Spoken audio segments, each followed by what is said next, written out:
बिस्मिल्लाहिर्रहमानिर्रहीम अस्सलाम वालेकुम। My name is Waqas Asghar. इस वीडियो के अंदर हम देखेंगे कि अपकमिंग जो जॉब्स हैं पाकिस्तान आर्मी के अंदर मेल के लिए और फीमेल के लिए 7 कोर्सेज अनाउंस होने जा रहे हैं, जो कि इंटरमीडिएट की बेस पर भी होंगे और ग्रेजुएशन की बेस पर भी। मेल और फीमेल किन किन कोर्सेज के अंदर एलिजिबल है, एलिजिबिलिटी क्राइटेरिया क्या है, कौन कौन से मंथ्स के अंदर ये कोर्सेज अनाउंस होंगे, ये सारा कुछ इस वीडियो के अंदर हम डिस्कस करेंगे। और आपने इसको ध्यान में देखना है, अगर आप पाकिस्तान आर्मी के अंदर अप्लाई करना चाहते हैं तो ये वीडियो आपके लिए बहुत ज़्यादा इंपॉर्टेंट है। तो सबसे पहले हम देखेंगे जी इंटरमीडिएट की बेस पे जो अभी कोर्स अनाउंस होने वाले हैं 2025 में, 2025 के अंदर फीमेल किस पे अप्लाई कर सकती हैं और मेल किस पे अप्लाई कर सकते हैं, और ये जॉब्स कब अनाउंस होने जा रही हैं। इसके साथ साथ मैं आपको बता दूं, अगर आपने इन जॉब्स की मज़ीद डिटेल्स फाइंड करनी है या प्रेपरेशन करनी है, हमारे व्हाट्सएप ग्रुप का जो लिंक है वो भी वीडियो के डिस्क्रिप्शन के अंदर अवेलेबल है।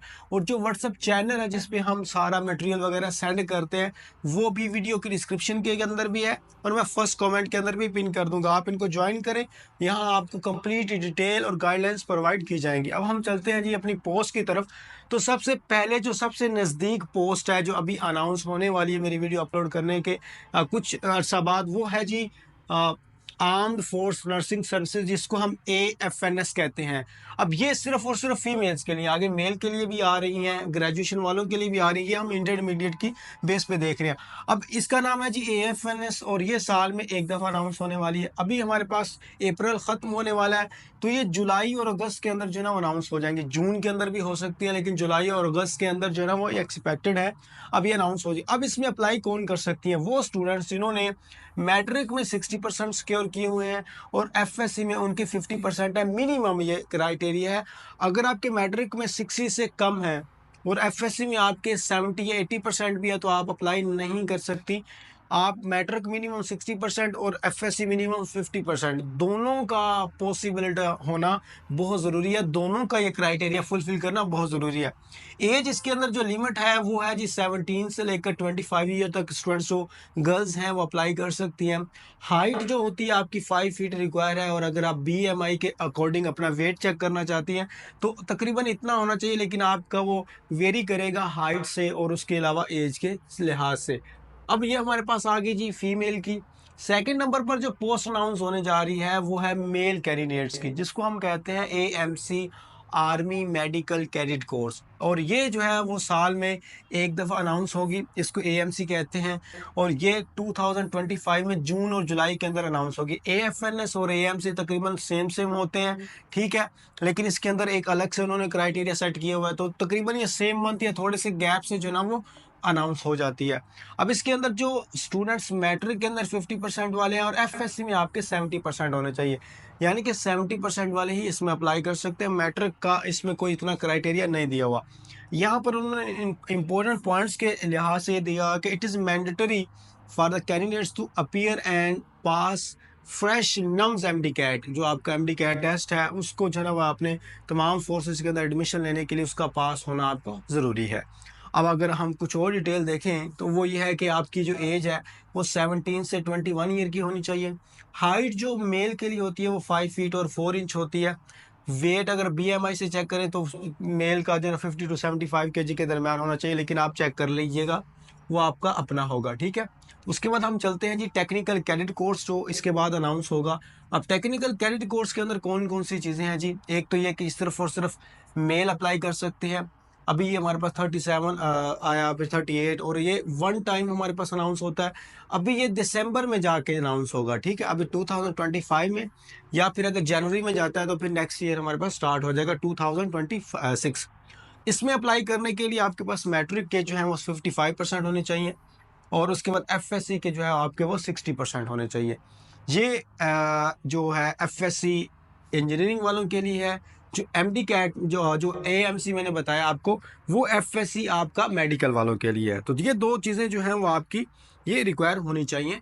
अब दोनों चीज़ों में आपने फ़र्क देखना है कि मेल और फीमेल का। अगर मैंने आपको बताया पहले, सबसे पहले हमने देखा AFNS, इसमें सिर्फ फीमेल अप्लाई कर सकती है, वो फीमेल्स जिन्होंने FSC मेडिकल की हुई है। FSC इंजीनियरिंग वाली यहाँ पर अप्लाई नहीं कर सकती, ना ICS वाली, ना FA वाली। अब दूसरे में ये आ जाता है AMC, इसके अंदर सिर्फ वो बॉयज़ अप्लाई कर सकते हैं जिन्होंने FSC मेडिकल की हुई है, ठीक है। दोनों में इसमें सिर्फ फीमेल है और मेडिकल वाली है, इसमें भी सिर्फ मेल है और मेडिकल वाले हैं। लेकिन यहाँ पर टेक्निकल कैडेट कोर्स के अंदर सिर्फ एफएससी इंजीनियरिंग वाले जो है ना वो अप्लाई कर सकते हैं। आईसीएस वाले भी कर सकते हैं, अगर उन्होंने एक्स्ट्रा मैथ पढ़ी हो तो वो अप्लाई कर सकते हैं। तो एफएससी इंजीनियरिंग यहाँ पर आ जाती है। फोर्थ नंबर पर हमारे पास आ जाएगा पीएमए लॉन्ग कोर्स, जो अभी तो 156 चल रहा है। 157 की अगर बात करें तो वो आपका अनाउंस होगा जी अक्टूबर और नवंबर के अंदर, पीएमए 157 लॉन्ग कोर्स। ठीक है, यहाँ पर सिर्फ मेल अप्लाई कर सकते हैं, लेकिन इसके अंदर एक ये होता है कि जो पीएमए होता है उसके अंदर आपका इंटर होता है, इंटर में 55%। इंटर से मुराद आपकी एफएससी चाहे मेडिकल है, नॉन मेडिकल है, चाहे आपने एफए किया हुआ है, आईसीएस किया हुआ है, या आपने कोई डीएई डिप्लोमा किया हुआ है, या आपने ओए लेवल किया हुआ है, सारे लोग इसमें अप्लाई कर सकते हैं। मैट्रिक में इसमें 50% आपके रिक्वायर होते हैं और इंटर में आपके 55% रिक्वायर होते हैं पीएमए में अप्लाई करने के लिए। ये कब अनाउंस हो रहा है? अक्टूबर और नवंबर के अंदर। इसमें एज आपकी 17 टू 22 ईयर और 5.4 फीट जो है इसकी आपको हाइट चाहिए होगी। और ये बीएमआई के मुताबिक आपने अपना वेट फाइंड करना है। तो पीएमए के अंदर तकरीबन हर तरह का कैंडिडेट जो है वो अप्लाई कर सकता है। तो इसकी अभी हमारी क्लासेस 156 की ऑन गोइंग है। अब हम बात कर लेते हैं जी ग्रेजुएशन की बेस पर। ये हमारे जो थे पहले वाले, ये 4 पीएमए, जिसमें मैंने आपको एएफएनएस बताया, टीसीसी बताया, एएमसी बताया और बताया पीएमए, 4 कोर्सेज जो है वो हमारे थे इंटरमीडिएट की बेस पर। तो अब हम बात करते हैं ग्रेजुएशन के कोर्सेज की, कि ग्रेजुएशन की बेस पे जो कोर्स अनाउंस किए जाएंगे उनमें कौन कौन से डिसिप्लिन अनाउंस किए जाते हैं। और पहले जो हमने 4 कोर्सेज देखे वो कौन से थे? वो हमारे थे आफ्टर द इंटरमीडिएट, जिसके अंदर सबसे पहला था एएफएनएस, फिर टीसीसी, फिर एएमसी और उसके बाद पीएमए लॉन्ग कोर्स। ये 4 इंटरमीडिएट के बाद अप्लाई कर सकते हैं। लेकिन ये जो कोर्स है ये ग्रेजुएशन, अब यहाँ पर ग्रेजुएशन का मतलब है 16 ईयर एजुकेशन। ये बात जहन में रखिएगा, ग्रेजुएशन से मतलब ये है कि मिनिमम आपकी 16 साल तालीम जो क्वालिफिकेशन है वो होनी चाहिए। व्हाट्सएप ग्रुप और चैनल हमारा वीडियो के डिस्क्रिप्शन के अंदर भी अवेलेबल है और मैं फर्स्ट कमेंट के अंदर भी पिन कर दूंगा, आप वो लाजमी ज्वाइन कीजिए इसकी प्रिपरेशन के लिए। अब जो ग्रेजुएशन की बेस पे सबसे पहला कोर्स हमारे पास अनाउंस होगा वो होगा जी डायरेक्ट शोर्ट सर्विस कमीशन। ये सिर्फ और सिर्फ किसके लिए अप्लाई होता है? ये सिर्फ और सिर्फ इस पे अप्लाई कर सकते हैं जी मेल, ये मेल कैप्टन के लिए होता है। फीमेल इस पे एलिजिबल नहीं होती, फीमेल का भी मैं आगे चल के बताता हूँ। इसको हम मेल कैप्टन कहते हैं और ये साल में 2 दफ़ा अनाउंस होता है। लेकिन अभी जो चूंकि हम अपकमिंग कोर्सेज की बात कर रहे हैं तो ये जून और जुलाई के अंदर अनाउंस होगा। और साथ में जो इसकी एज है वो जी हमारे पास 28 ईयर होनी चाहिए। अगर आपकी 16 ईयर एजुकेशन है उसके अंदर जो सीजीपी है वो मिनिमम 2.5 रिक्वायर है, और अगर एनुअल सिस्टम है जिसमें परसेंटेज होती है वो 60% रिक्वायर होगा। तो ये हमारे लिए क्या होता है जी आफ्टर द ग्रेजुएशन। इसमें कौन कौन से कोर्सेज अनाउंस होते हैं वो भी मैं आपको दिखा देता हूँ। बाकी जो क्राइटेरिया इसके अंदर ये है कि जो कैप्टन की पोस्ट होती है अक्सर जो उसमें एज लिमिट होती है वो मैक्सिमम 28 ईयर तक होती है। ठीक है, और हाइट चूंकि मेल तमाम फोर्सेज के अंदर 5 फीट और 4 इंच रिक्वायर होती है, और बीएमआई आपका जो है ना वो 50 टू 75, लेकिन ये आपने चेक कर लेना है। अगर हम बात करें जी नेक्स्ट इसके जो कोर्सेज की वो कौन कौन से अनाउंस होते हैं, तो यहाँ पर आपके सामने है। एक बात मैं क्लियर कर दूं कि जितने भी कोर्सेज लिखे हुए हैं हरगिज मतलब नहीं है कि हर दफ़ा अनाउंस होते हैं। हो सकता है इसमें 3-4 अनाउंस हों और बाकी सारे 2 साल बाद अनाउंस हों। ठीक है, तो इसलिए आपने ध्यान से देखना है कि मैं जो बताने जा रहा हूँ वो ये है कि जैसे फॉर एग्जाम्पल आपका एमए, एमएससी और बीएस, ये सिर्फ मिनिमम रिक्वायरमेंट है। बीएस, एमएससी, एमए अगर आपने इनमें किया हुआ है तो आप इसमें अप्लाई कर सकते हैं। वैसे तो पीएचडी वाले भी कर सकते हैं। Computer science, physics, math, geography, political science, history, Islamic study, management science, library, पाक स्टडी, एजुकेशन, एलएलबी, डीवीएम और साइकोलॉजी ज़्यादातर जो है वो एमएससी वाली ही होती है। बीएस साइकोलॉजी पे यहाँ पर इसकी पोस्ट नहीं आती, आर्मी के अंदर ज़्यादातर ऐसा होता है। ठीक है, अब ये तमाम जो पोस्ट मैंने बताई हैं, फॉर एग्जांपल हो सकता है कि फिजिक्स अनाउंस हो और पॉलिटिकल साइंस अनाउंस हो जाए और एजुकेशन बाकी कोई अनाउंस ही ना हो। ठीक है, तो ये हर दफ़ा चेंज होता रहता है। ठीक है, एलिजिबिलिटी क्राइटेरिया आपको मैंने पहले बता दिया था कि 2.5 जो है ना वो आपका सीजीपीए होना चाहिए मिनिमम, मिनिमम कह रहा हूँ। उससे अबव है तो वो आपका अपना है उसके अलावा अब मैंने आपको बताया था यहाँ पर 60% अगर आपका एनुअल सिस्टम है जिसमें कोई कॉलेज वगैरह से पढ़े हुए हैं, तो वो फिर 60% आपका मिनिमम होना चाहिए। उसके बाद जी हमारे पास ये मेल के लिए था। अब हमारे पास आ जाता है लेडी कैडेट कोर्स, जो कि अभी हमारे पास अनाउंस होने जा रहा है।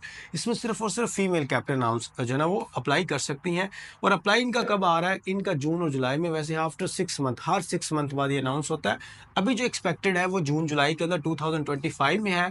इसकी एज भी 28 ईयर है, बिल्कुल उसी तरह 16 ईयर इसकी एजुकेशन आपकी होनी चाहिए। 2.5 CGP है। और एनुअल सिस्टम के अंदर जो है वो आपका 60% होना चाहिए। ठीक है, ये वाली सारी रिक्वायरमेंट आपके सामने लिखी हुई है कि अगर एनुअल सिस्टम है तो 60%, 2.5 CGPA, 5 फीट यहाँ पर हाइट रिक्वायर है। और BMI से आपने अपना वेट चेक कर लेना है, बॉडी मास पर इंडेक्स। अब जो लेडी कैडेट कोर्स है उसके अंदर जो चीज़ें अनाउंस की जाती हैं वो आप यहाँ पर देख लें कि कौन कौन से कोर्सेज अनाउंस होते हैं। बिल्कुल इसमें भी चेंजेस आती रहती हैं। इसका हरगिज़ मतलब ये नहीं है कि ये जो कोर्स लिखे हुए हैं हर दफ़ा अनाउंस होते हैं, हर दफ़ा नहीं होते। फॉर एग्जांपल अभी इंग्लिश अनाउंस हुआ, इंग्लिश फिर साल बाद, 2 साल बाद अनाउंस हो। अभी साइकोलॉजी अनाउंस हुआ, फिर साइकोलॉजी 1.5 साल बाद अनाउंस हो, 3 कोर्सेज के बाद अनाउंस हो। तो ये फिर ये डिपेंड करता है। ठीक है, इसमें भी MA, MSc और BS वाले computer science, physics, math, geography, political science, history, Islamic study, management science, library, park study, education, BS English, psychology, media, biology में जोलॉजी, बॉटनी सारे आ जाते हैं। इसी तरह केमिस्ट्री में सारे आ जाते हैं, सोशियोलॉजी में। ठीक है, ये सारे इनके ब्रांचेस वगैरह। इसके अलावा भी अगर किसी भी किस्म की कोई फील्ड है वो सारी इसमें इंक्लूड है। हर तरह का इसमें जॉब्स आती है, हर तरह की जॉब्स आती है। ठीक है, आई थिंक सो अभी ज्योग्राफी जो है ना उन्होंने निकाल दी है। आप इसको निकाल सकते हैं। नहीं, ज्योग्राफी नहीं, जियोलॉजी आई थिंक सो निकाली है उन्होंने, वो देख लेंगे। तो ये वाला हमारे पास जो है ना वो था लेडी कैडेट कोर्स। तो हर दफ़ा सेम सारे अनाउंस नहीं होते, कभी अनाउंस होते हैं, कभी नहीं होते। जो सबसे ज़्यादा अनाउंसमेंट होती है वो होती है BS software engineering, computer science, और जो इन्फॉर्मेशन सिक्योरिटी होती है, IT के रिलेटेड जो भी ब्रांचेस होती हैं, सबसे ज़्यादा ये अनाउंस होती हैं। और एजुकेशन कोप्स इनको कहते हैं, जिसके अंदर कुछ कभी कौन से अनाउंस हो जाती है, कभी देखें अभी प्रीवियस कोर्स के अंदर BS एजुकेशन अनाउंस हुआ था और कोई चीज़ नहीं अनाउंस हुई थी। ठीक है, तो इसी तरह हो सकता है इसमें से एक अनाउंस हो, बाकी कोई भी ना हो सकता है 3-4 अनाउंस हो जाए। तो ये आपने ध्यान में रखना। अगर आप प्रिपरेशन कर रही हैं लेडी कैरियर कोर्स की, तो एकेडमिक इसमें 50 MCQs आने होते हैं। ठीक है, आपकी अपनी ही डिसिप्लिन में से। मैथ है तो अकेले मैथ में से आएंगे, इंग्लिश है तो इसमें ग्रामर भी आएगी, उसमें आपका लिंग्विस्टिक का पार्ट भी होगा, और उसके अलावा उसमें लिटरेचर का पार्ट भी होगा। लेकिन उसमें कोई GK शीके किसी में से भी नहीं आता, ना इस्लामिक स्टडी वगैरह, मतलब कोई भी इस तरह का करंट अफेयर नहीं आता। जो आपने सब्जेक्ट पढ़ा है उसी सब्जेक्ट के रिलेटेड ही क्वेश्चन आएंगे, माइनर और मेजर सारे क्वेश्चन। उसके बाद जी हमारे पास आ जाता है जी शोर्ट सर्विस रेगुलर कमीशन, जो कि मेल और फीमेल दोनों इसमें अप्लाई कर सकते हैं। इसमें कैप्टन डॉक्टर भी होते हैं और मेजर डॉक्टर भी होते हैं। इसको GDMO भी कहते हैं। ठीक है, ये साल में 2 दफ़ा अनाउंस होती है। SSRC इसको कहते हैं, शोर्ट सर्विस रेगुलर कमीशन, और ये जून जुलाई में अभी एक्सपेक्टेड है। इसमें भी आपकी जो एज रिक्वायर होती है वो होती है जी मैक्सिमम 28 ईयर। और लेकिन अगर आप जो है ना वो कोई भी एक्सपीरियंस वगैरह गेन कर रहे हैं, जॉब कर रहे हैं, 32 ईयर। MBBS और BDS वाले इसमें अप्लाई कर सकते हैं। एज मैंने बता दी। हाइट आपकी मेल के लिए 5.4 इंच और फीमेल के लिए 5 फीट है। और वेट आपका BMI के अकॉर्डिंग होना चाहिए। ठीक है, बॉडी मास पर इंडेक्स। और ये जी आप GDMO से बाज़ का लिखा होता है, बाज़ का शोर्ट सर्विस कमीशन लिखा होता है। तो ये डॉक्टर्स लोग जो है ना वो इसमें अप्लाई कर सकते हैं। अगर वो MBBS कर रहे हैं तो किसी सेमेस्टर के अंदर जाके वो ऐड पे ऊपर लिखा होता है। अच्छा, ये कुछ पोस्टें थी जिसके अंदर 3 मैंने आपको आफ्टर द ग्रेजुएशन बताई, जिसके अंदर 4 मैंने आफ्टर द इंटरमीडिएट बताई। तो आप अगर इन पे अप्लाई करना चाहते हैं और इस पर प्रेपरेशन करना चाहते हैं, तो ये अभी आपके पास गोल्डन मंथ्स हैं, डेज़ हैं। अभी आपने इसकी प्रेपरेशन स्टार्ट करनी है, क्योंकि आगे जून जुलाई में ज़्यादातर जो है ना वो क्वालिफिकेशन अनाउंस हो रही हैं, सॉरी डिसिप्लिन अनाउंस हो रहे हैं। तो जून जुलाई से पहले, अभी कौन सा अप्रैल खत्म हो गया, मई का महीना है, 1 मंथ के अंदर आपने इसकी प्रिपरेशन करनी है। एकेडमिक सारे ग्रेजुएशन वालों का उनके सब्जेक्ट के रिलेटेड होता है। सब्जेक्ट के अलावा कोई चीज़ भी आपकी नहीं आती। अगर किसी ने फिजिक्स किया तो वो सारी फिजिक्स होगी, केमिस्ट्री की है तो केमिस्ट्री, अगर जोलॉजी, बॉटनी या बायोलॉजी किया तो सारा उसी के रिलेटेड होगा। कोई GK, कोई इस्लामिक स्टडी, कोई करंट अफेयर, कोई उसमें मैथ वगैरह का पोर्शन इंक्लूड नहीं होगा, ना ग्रामर वगैरह होगी। ठीक है, हर एक का प्योरली उसके सब्जेक्ट के ऊपर बेस करेगा। तो ये हो गया ग्रेजुएशन की बेस पर। तो आप लोग 1 मंथ है, अगर आप प्रेपरेशन करना चाहते हो तो हम इंटेलिजेंस की प्रेपरेशन, हमारी क्लासेस स्टार्ट हैं, आप कर सकते हैं, और हम आपको एकेडमिक में भी गाइड कर देंगे। व्हाट्सएप ग्रुप का जो लिंक है वो वीडियो के डिस्क्रिप्शन के अंदर भी अवेलेबल है। फर्स्ट कमेंट के अंदर भी मैं पिन कर दूंगा। और कोई बात पूछने वाली है, our comment box is always open. Thank you, अल्लाह हाफिज़।